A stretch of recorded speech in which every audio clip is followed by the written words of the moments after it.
The SP 500 is one of the greatest investment products ever created.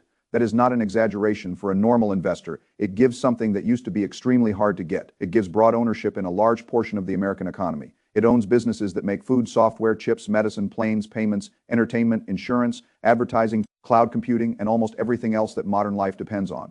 If one company weakens, it can eventually be replaced. If a new leader rises, it can enter the index.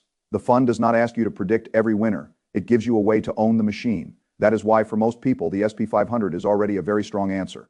But the question in this discussion is not whether the SP 500 is good. The question is what happens if you can do slightly better, not wildly better, not 100% a year, not fantasy returns, just slightly better. That small word matters because compounding turns small differences into very large differences over long periods of time. This is one of the most important lessons in investing, and it is one of the easiest to underestimate. If you invest $10,000 and earn about 10% a year for 10 years, it can grow to roughly $26,000. That is a very good result. But if you earn 13% instead, that same $10,000 can become around $34,000. If you earn 15%, it can become around $40,000. If you earn 17%, it can become close to $48,000. At first, that may not sound life-changing. A person can hear those numbers and say, the difference between $26,000 and $48,000 is nice. But it does not justify changing the way I invest. That reaction misses the power of time. 10 years is not where compounding shows its full force.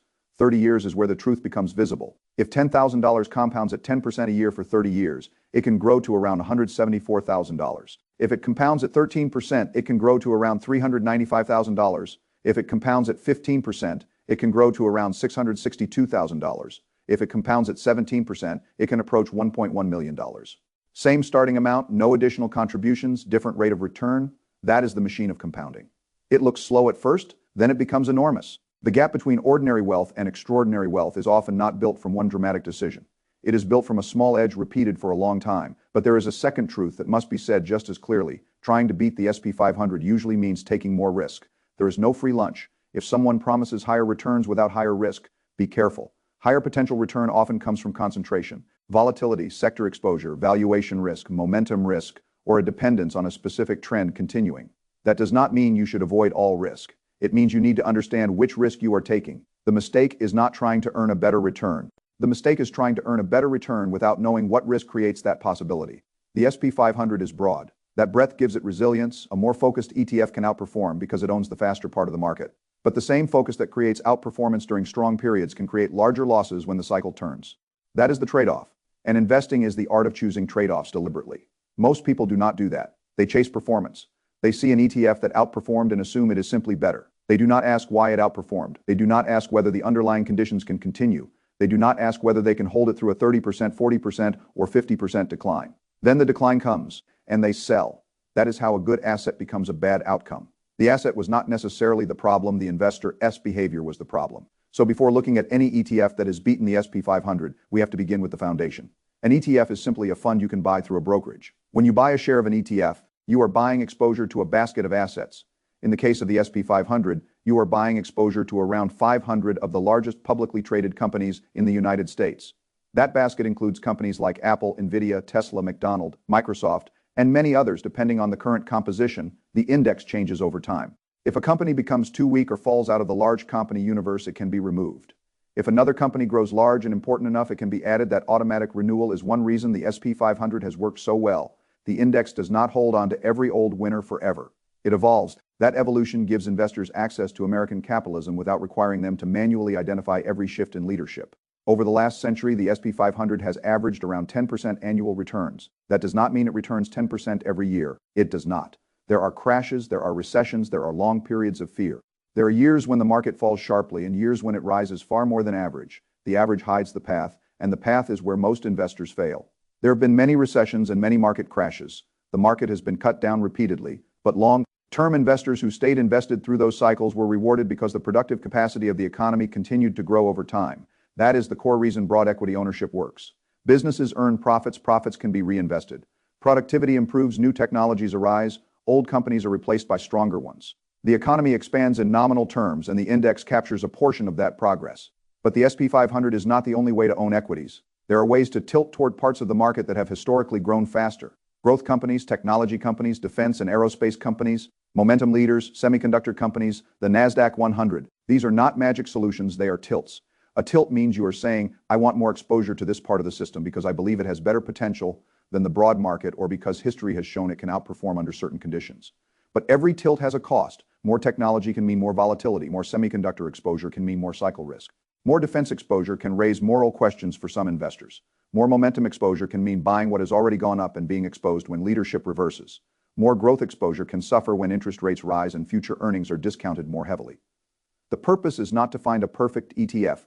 The purpose is to understand how different exposures can increase potential return while also increasing risk. The first example is a growth-focused SP 500 ETF, such as VUG or a similar growth-oriented fund. The idea is simple.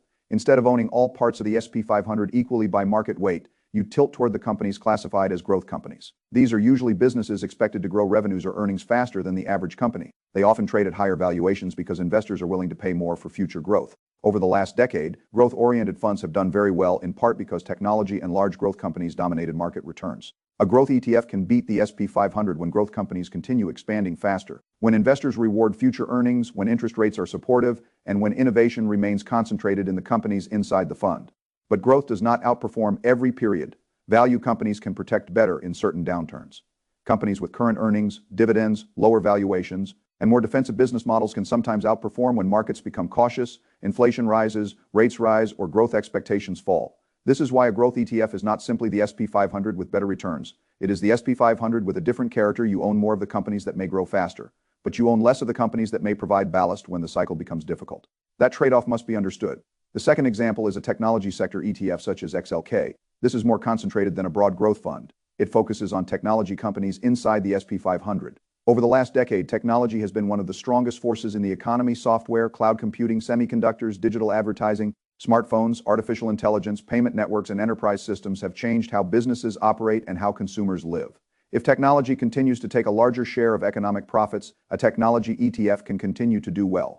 The logic is strong, the risk is also strong. A sector ETF is more concentrated. It may hold only a few dozen companies. It can be heavily weighted toward a small number of giants. If those giants perform well, the fund can surge. If they disappoint, the fund can fall harder than the broad market. Technology is also sensitive to valuation.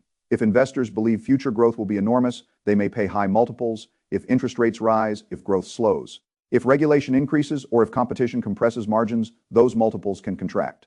That is why technology investing requires temperament. The sector can produce extraordinary returns, but it can also produce painful drawdowns. A person who buys XLK after seeing a great historical chart must ask a simple question. Can I hold this when it falls much harder than the broad market? If the answer is no, the position may be too large or inappropriate.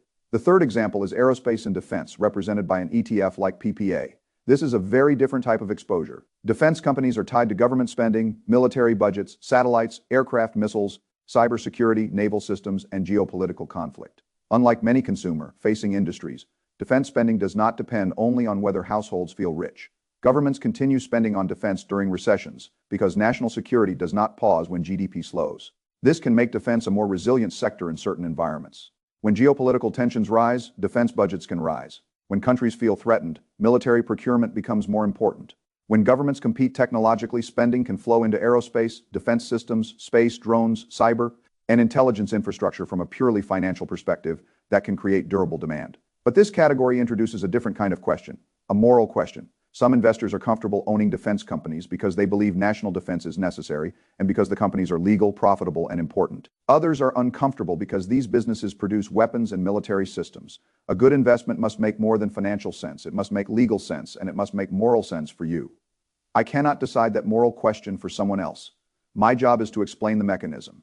Your job is to decide whether the mechanism fits your principles. That is important because an investment you cannot morally hold is not a good investment for you, even if it performs well. You may sell at the wrong time. You may feel conflicted. You may not understand why you own it. Investment returns are not the only measure. Alignment matters. The fourth example is a momentum ETF such as SMAP. Momentum investing is based on a simple observation.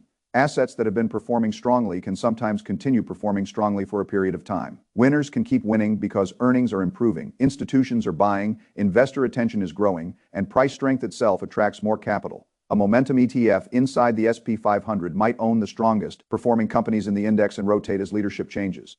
This can work extremely well when trends persist. But momentum is not the same as quality. A stock can have momentum because it is becoming fundamentally better. It can also have momentum because the market is euphoric.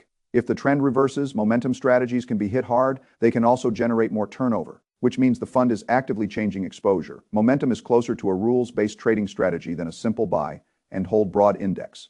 That does not make it bad, it makes it different. The investor must understand that a momentum ETF may buy what has already risen and sell what has weakened.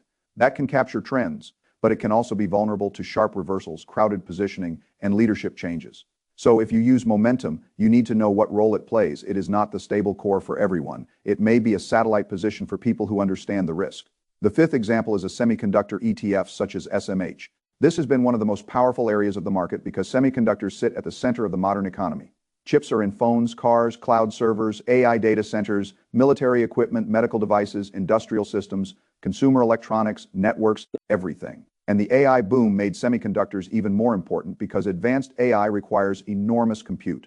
Compute requires chips, data centers require GPUs, memory, networking equipment, power management, cooling, and specialized semiconductor systems. That is why semiconductor ETFs have delivered extraordinary historical returns. But extraordinary historical returns create a danger. People extrapolate. They say the last decade was incredible, so the next decade must be incredible too. Maybe not. Semiconductors are essential, but they are also cyclical. Demand can surge, then supply can catch up, inventories can rise, capital spending can overbuild, export controls can disrupt markets, geopolitics can affect supply chains, valuations can become stretched. A few companies can dominate the ETF, AI demand can keep growing. But the rate of growth may disappoint expectations if prices already assume perfection. The semiconductor trade may remain powerful. It is also not risk-free if you believe AI, data centers, automation, electrification, defense technology, and cloud computing will continue expanding. Then semiconductor exposure may make sense. But position sizing matters because this part of the market can move hard in both directions. A person who owns SMH must accept volatility as part of the price of admission. The bonus example is the NASDAQ 100, often accessed through QQQ. This is not a pure technology ETF, but it is heavily influenced by technology and growth companies because it owns the largest non-financial companies listed on the NASDAQ exchange. That includes many of the largest and most innovative companies in the world. Over long periods, QQQ has outperformed the SP 500, but it has also been more volatile. When markets are strong and large growth companies lead, QQQ can rise faster than the SP 500. When markets fall and investors reduce risk, QQQ can fall harder. That is the trade-off: more upside in the right environment, more downside in the wrong environment. Again, the question is not whether QQQ is good or bad, the question is whether it fits your plan. If your goal is to build a portfolio that can outperform the SP 500 over decades, adding some exposure to growth, technology, semiconductors, momentum, defense, or the NASDAQ 100 may help. But if your behavior cannot handle volatility, the strategy can fail. The fund can be right and the investor can still be wrong. That is one of the most important principles in markets. The strategy must match the person. A high return strategy that causes you to panic sell is worse than a lower return strategy you can actually hold. This is why I would never tell someone simply to abandon the SP 500 and move everything into higher return ETFs. That is not investing, that is performance chasing. The SP 500 can remain the core.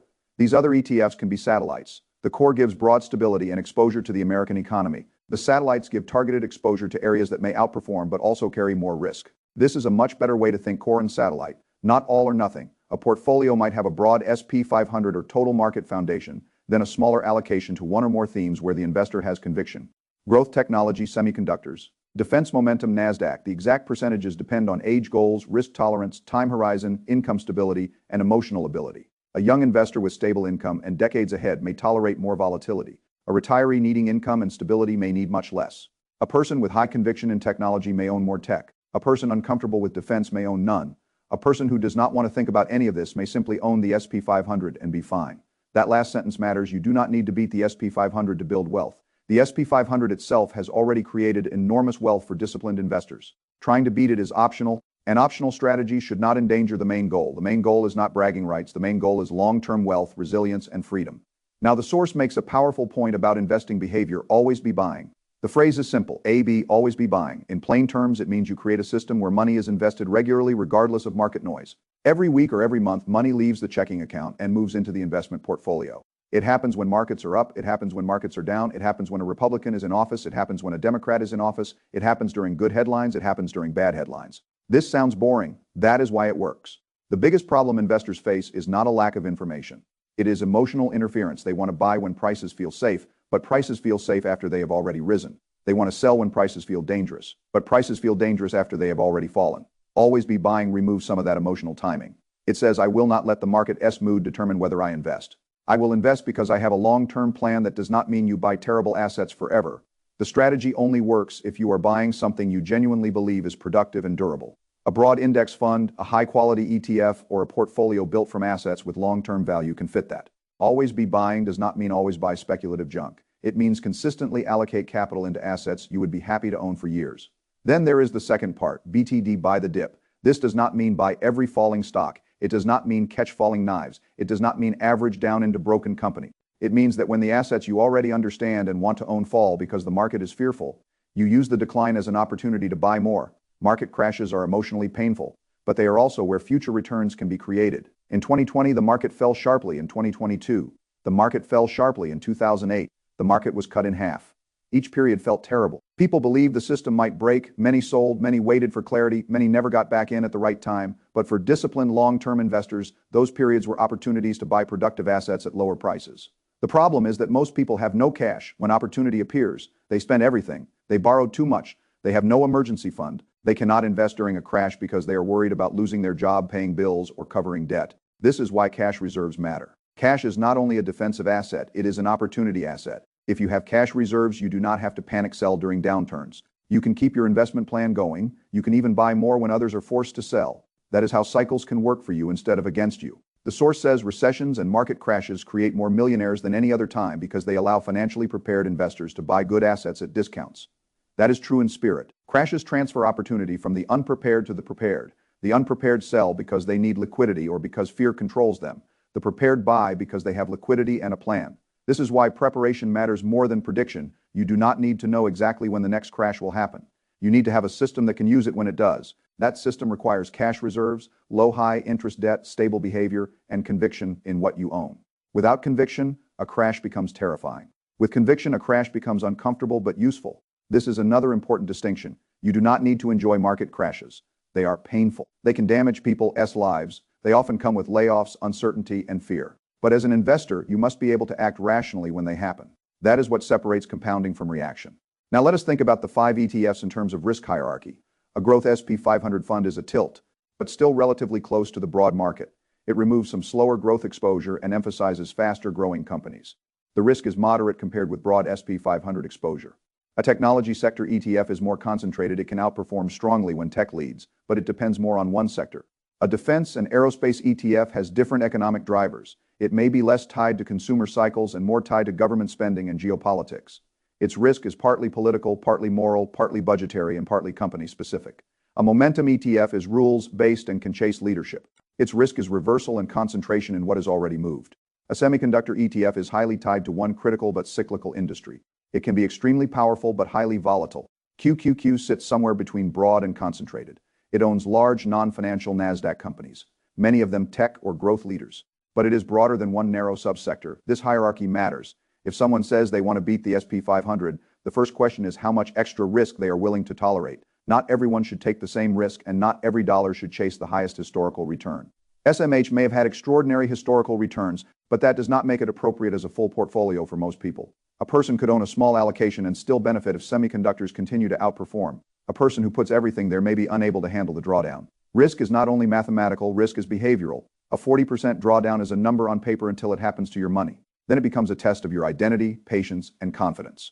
The correct allocation is the one you can hold through the test. Now there is one more lesson hidden in the compounding examples. The higher return becomes most valuable when time is long. A 3% difference in return does not seem enormous in 1 year. It is enormous over 30 years. That means the younger investor has a unique advantage. A young person does not need to make heroic bets. They need time, consistency, and a slightly better system. If you can invest early, keep costs low, avoid panic selling, and perhaps add thoughtful tilts toward higher growth areas, the compounding machine can do more than most people expect. If you start later, higher returns become tempting because there is less time. But taking too much risk late can be dangerous because you may not have enough years to recover from a large decline.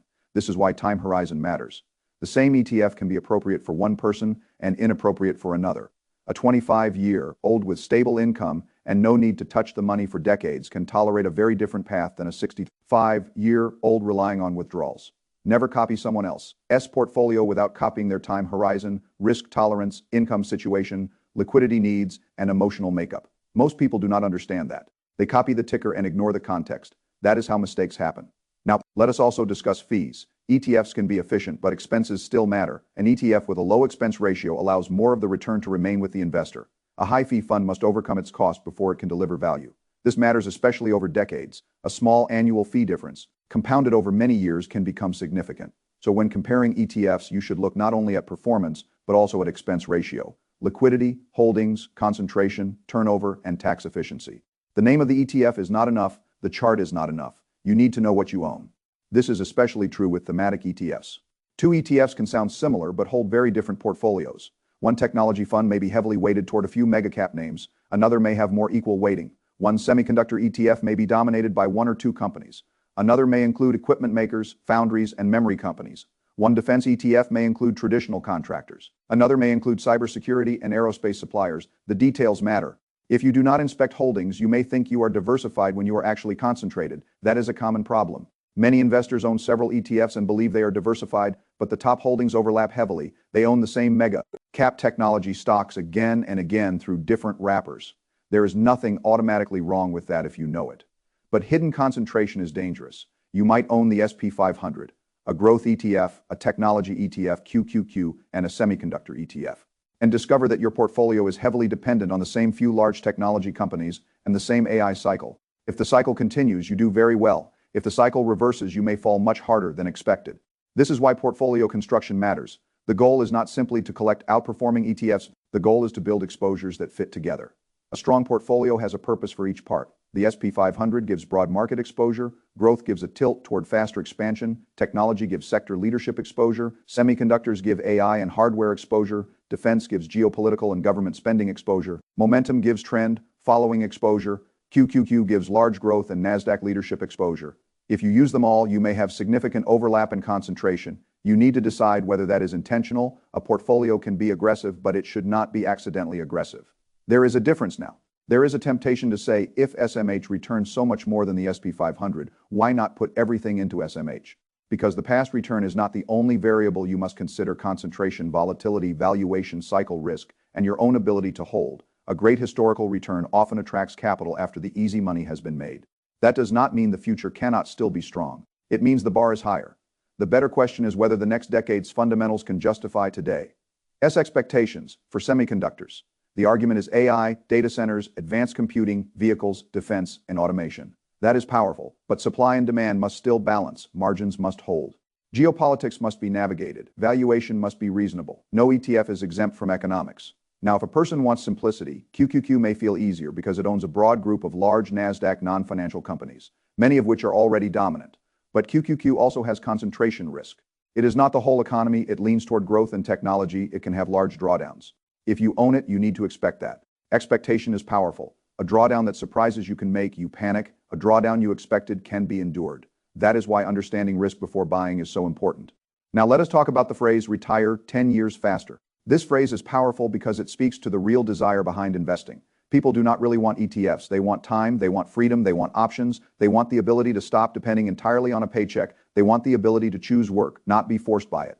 A higher return can shorten the timeline if it is achieved consistently and without destructive behavior. That is mathematically true, but the phrase can also be dangerous if it makes people chase risk irresponsibly. Trying to retire faster by taking too much risk can delay retirement instead. A person who overconcentrates, panics, and sells during a crash may destroy the very compounding they were trying to accelerate. So the correct goal is not simply to chase the highest return. The correct goal is to improve the expected return of the portfolio without exceeding the investor's capacity to endure risk.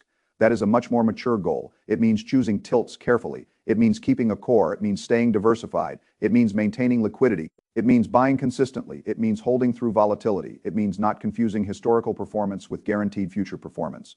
This is how you can pursue outperformance without becoming reckless. Now let us return to the compounding math one more time. At 10%, $10,000 can become a meaningful amount over 30 years. At 13%, the outcome can more than double compared with 10%. At 15 or 17%, the outcome becomes enormous. But the math assumes you hold the investment for the entire period. The math assumes you do not sell after a crash. The math assumes the return actually happens. The math assumes fees and taxes do not destroy too much of the return. The math assumes you do not interrupt compounding. That is why behavior is embedded inside every compound interest example. The spreadsheet is clean, life is not, markets fall, people lose jobs, fear rises, news gets ugly, family needs money, elections happen, wars happen, inflation happens, bubbles burst, popular sectors underperform. A strategy that looked obvious becomes painful. That is when the real return is determined, not in the example. In the test, a good portfolio must be built for the test. If you cannot survive the test, the return example is just entertainment. Now, this is why I like a layered approach. First layer, emergency fund. Second layer, broad diversified core. Third layer, targeted ETF tilts. Fourth layer, cash or dry powder for downturns. Fifth layer, behavior rules. The behavior rules may be the most important. Invest automatically. Do not stop during recessions. Buy more when high-quality assets are on sale. Do not use money you need soon. Do not sell because of headlines. Review allocations periodically. Keep costs low. Think in decades. That is the system.